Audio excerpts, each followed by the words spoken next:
Hello ladies, अस्सलाम वालेकुम। कैसे हो आप सब लोग? उम्मीद करती हूँ आप सब लोग खैर आफियत से होंगे एंड मेरा चैनल भी सब्सक्राइब कर लिए होंगे एंड अल्हम्दुलिल्लाह मैं भी ठीक हूँ।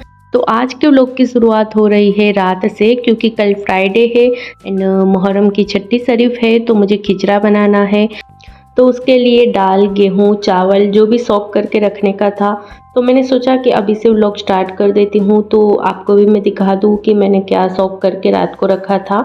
तो मैंने सारी दालें, मूंग की दाल, मसूर की दाल, चने की दाल, तुअर की दाल एंड मसूर, गेहूँ, चावल, ये सबको मैंने एक पतीले में मिक्स करके सॉक करके रख दिया है। पहले तो मैंने अच्छे से उनको वॉश करके लिया 2-3 पानी से एंड उसमें मैं अब फ़िल्टर पानी डालकर पूरी रात सोक करके रख दूँगी। हाँ, उसमें मैंने उड़द की भी दाल डाली थी एंड को जो आप क्वांटिटी बोलोगे मेज़रमेंट, तो मेज़रमेंट मैंने चाय का जो छोटा कप होता है वो आधा-आधा कप ही लिया था, क्योंकि फिर वो बहुत ज़्यादा हो जाता है खिचड़ा। थोड़ी-थोड़ी दालें डालते हैं फिर भी बहुत ज़्यादा हो जाता है। तो इसके लिए फिर हम तो 2 ही इंसान हैं, लेकिन मुझे देने का होता है, तो इसलिए मैंने इतना-इतना ही किया था एंड गेहूँ एंड चावल 2-2 कप लिए थे एंड जो दालें सब थी वो मैंने आधा-आधा कप ली थी। वो सब मैंने रात को सोक करके रख दिया था एंड उसके बाद सुबह मैंने ब्रेकफास्ट किया। भिंडी रोटी थी एंड अदरक एंड गुड़ वाली चाय थी। नाश्ता करने के बाद सबसे पहले मैंने जो फ्रीज़र में गोश्त पड़ा था उसको मैंने निकाल दिया एंड मैं डिफ्रोस्ट करने के लिए कुछ न्यू ट्रिक ले रही थी कि वो देख रही हूँ कि होता है या नहीं जल्दी, क्योंकि मैंने इंस्टाग्राम के ऊपर देखा था कि नमक डालकर रख देते हैं गोश्त में तो वो जल्दी पिघल जाता है। तो अब मैं देखती हूँ कि वो पिघलता है या नहीं जल्दी। उसके बाद मैंने जो कि सॉक करके रखे थे दालें एंड गेहूँ चावल, उसको मैंने न्यू कुकर निकाला एंड उसमें मैंने अच्छे से धोकर फिर से वॉश करके ज़्यादा मैंने तेल डाला, क्योंकि फिर वो बाहर निकलेगा तो फिर वो हल्दी वाला ज़्यादा से कुकर हो जाएगा ख़राब। तो इसके लिए मैंने ज़्यादा तेल डाल दिया था एंड नमक एंड हल्दी डाल दी थी। तो उसको मैंने बॉईल करने के लिए रख दिया सबसे पहले एंड सारा घर का कामकाज कर लिया, बर्तन झाड़ू पोछे ये सब करने के बाद फिर से मैं किचन में आ गई एंड उसके बाद मैं गोश्त के सालन के लिए प्याज काट रही थी एंड 2-3 प्याज मैं बिरिस्ते के लिए भी काट रही थी। व्लॉग शूट तो हो गया था लेकिन एडिटिंग नहीं हुई थी, इसलिए लेट अपलोड हो रहा है।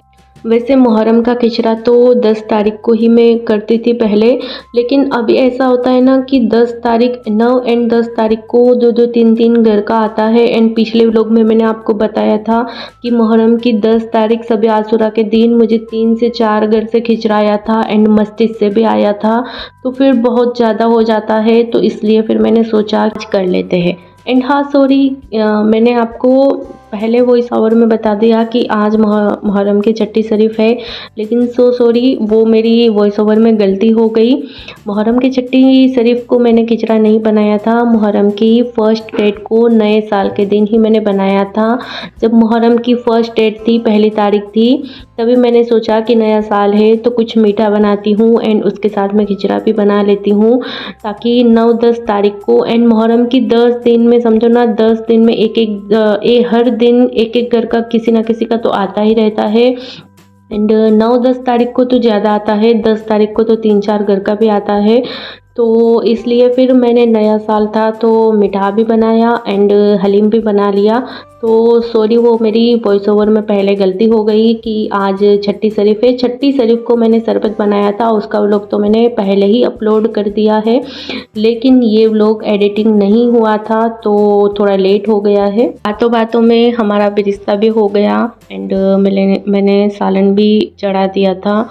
तो बिरिस्ता आप सोच रहे होंगे कि हलीम में इतना ही बिरिस्ता क्यों, तो क्योंकि बिरिस्ता मैं और मेरे हस्बैंड नहीं खाते हैं, मैं तो थोड़ा बहुत ले लेती हूँ, मेरे हस्बैंड और मेरे बेटे तो बिल्कुल नहीं खाते। ये थोड़ा बहुत बिरिस्ता जो मैंने बनाया था वो मैं खिचड़ा नेबर्स एंड रिलेटिव्स में अगर देने वाली हूँ खिचड़ा, तो उनके लिए मैंने बिरिस्ता बनाया था कि अगर किसी को देते हैं तो फिर वो अच्छा नहीं लगता, सिर्फ ऊपर कोतमीर पुदीना डालकर बिरिस्ता ही हलीम में चाहिए, इसलिए फिर मैंने उन लोगों के लिए उन लोगों के डिब्बे में डालने के लिए बनाया था।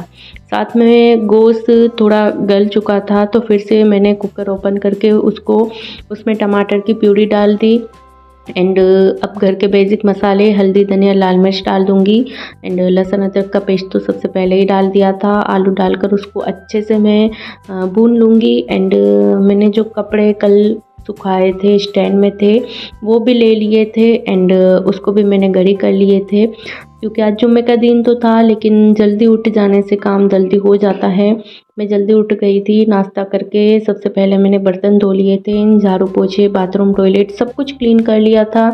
एंड उसके बाद किचन का प्लेटफॉर्म भी क्लीन कर लिया। एंड प्लेटफॉर्म क्लीन करके ही मैं खाना बनाती हूँ, बाद में गंदा होता है तो फिर से मैं कर लेती हूँ क्लीन, लेकिन सबसे पहले मैं क्लीन कर ली। एंड उसके बाद ही मैंने दालें बॉईल करने के लिए रखी थी। एंड सालन की भी तैयारी की थी। तो सारा कामकाज मेरा हो गया था एंड जल्दी हो गया था। एंड कपड़े भी जो थे उसको भी मैंने फोल्ड करके रख दिए थे। मौसम बहुत अच्छा था एंड हवा भी बहुत ज़्यादा तेज़ थी।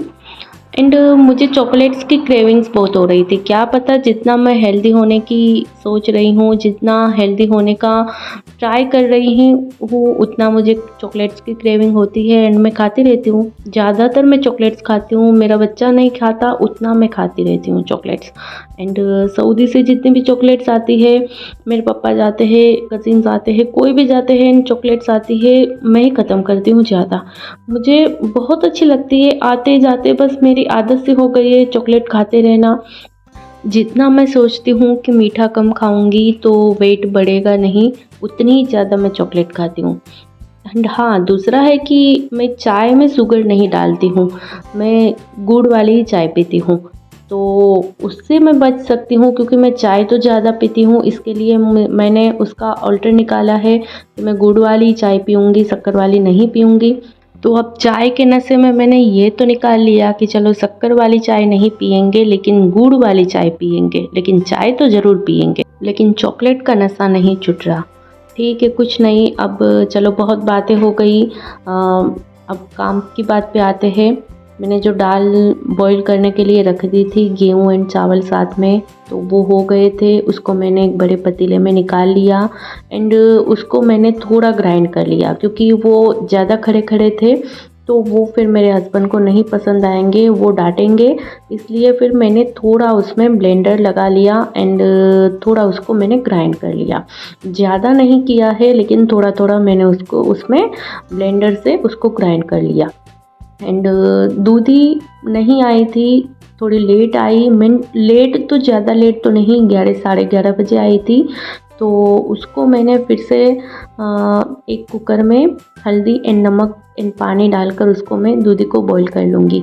एंड खिचड़े में फिर से मैंने जो गोश्त का सालन बन चुका था अच्छे से, उसमें मैंने गरम मसाला एंड सब कुछ डाला था अच्छे से, तो वो बन चुका था। उसके बाद मैंने खिचड़े में डाल दिया, दाल में डाल दिया जो मैंने ग्राइंड करके रखी थी। एंड उसको अच्छे से मैंने मिक्स कर लिया सब कुछ। दूधी भी बॉईल हो गई थी, वो भी डाल दी। एंड खिचड़ा अच्छे से मैंने मिक्स कर लिया सब कुछ। एंड गैस की फ्लेम पे रख दिया। मैंने सोचा कि थोड़ा अच्छे से गर्म हो जाए, उबाल आ जाए, मैं देने के डिब्बे भरूंगी। उसमें मैंने ऊपर से कोतमीर पुदीना ये सब डाल दिया था, नींबू निचोड़ लिए थे। एंड बहुत अच्छा माशाल्लाह खिचड़ा बहुत अच्छा बना था। जिसको भी दिया उसको भी बहुत पसंद आया सबको। एंड मुझे भी बहुत पसंद आया, अच्छा बना था माशाल्लाह। एंड उसके बाद जुम्मा था तो फ्रेशन अप होके जुम्मा की नमाज़ पढ़ ली थी। एंड ये जुम्मा का मेरा आउटफिट था वाइट कलर का। ट्राई करती हूँ, मैं कोशिश करती हूँ कि जुम्मे के दिन मैं वाइट आउटफिट पहनूँ। एंड खाना खा लिया था। उसके बाद ये जो क्लिप्स आप देख रहे हो गैलरी की, वो शाम के 6 बजे की है, असर की नमाज के बाद की। तो थोड़ी देर में गैलरी में बैठी थी, क्योंकि ये टाइम मेरा खुद का टाइम होता है। असर की नमाज के बाद साउला में अरबी चले जाते हैं। उसके बाद मैं गैलरी में बैठती हूँ एंड तस्बीह वगैरह पढ़ती हूँ। एंड ये मेरा खुद का टाइम होता है। तो मैं बैठी थी। एंड आप मुझे बताना कि आज का व्लॉग आपको कैसा लगा। एंड आपको मेरे व्लॉग पसंद आते हैं या नहीं वो भी बताना। एंड अगर पसंद आते हैं तो मेरे चैनल को सब्सक्राइब करके वीडियो को लाइक कर देना। एंड अब मिलते हैं इंशाल्लाह नेक्स्ट व्लॉग में, तब तक के लिए अल्लाह हाफिज़।